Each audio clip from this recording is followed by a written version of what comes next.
Films recording studio Sheikhpura.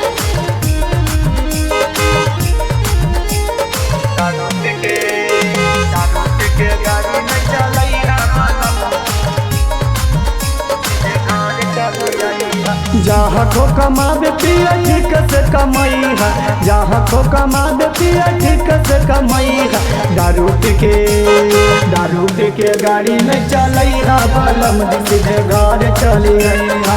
छौरी के चक्कर में नहीं रही है, बलम सीधे घर चली आई है। घर चली आई है पिया, घर चली आई है, घर चली आई है पिया, घर चली आई है। देखी के हॉर्न नहीं बजई है, बलम सीधे घर चली आई है। छौरी के चक्कर में नहीं रही है, बलम सीधे घर चली आई है।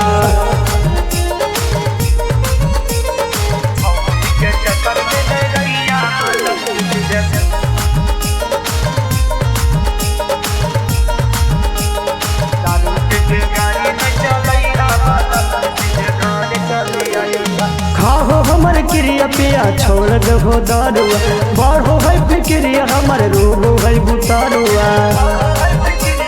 सुनो जी खाओ हमर क्रिया पिया छोड़ दो दारुआ, बढ़ो है फिक्रिया हमर रोगो है बुतारुआ। जहाँ को चला दे पिया ठीक से चलई है, जहाँ को चला दे पिया ठीक से चलई है। होटल में छौरी न ले जाई है, बलम सीधे घर चली आई है। छौरी के चक्कर में नहीं रही है, बलम सीधे घर चली आई है। घर चली आई है पिया, घर चली आई है, घर चली आई है पिया, घर चली आई है। देखी के हॉर्न नहीं बजई है, बलम सीधे घर चली आई है। छौरी के चक्कर में नहीं रही है, बलम सीधे घर चली आई है।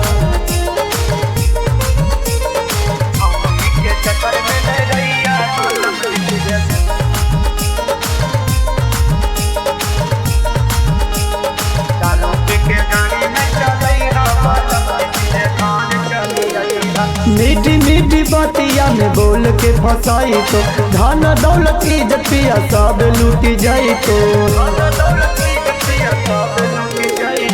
मीठी मीठी बातिया में बोल के फंसाई तो, धन दौलत इज्जत पिया सब लूटी जाई तो।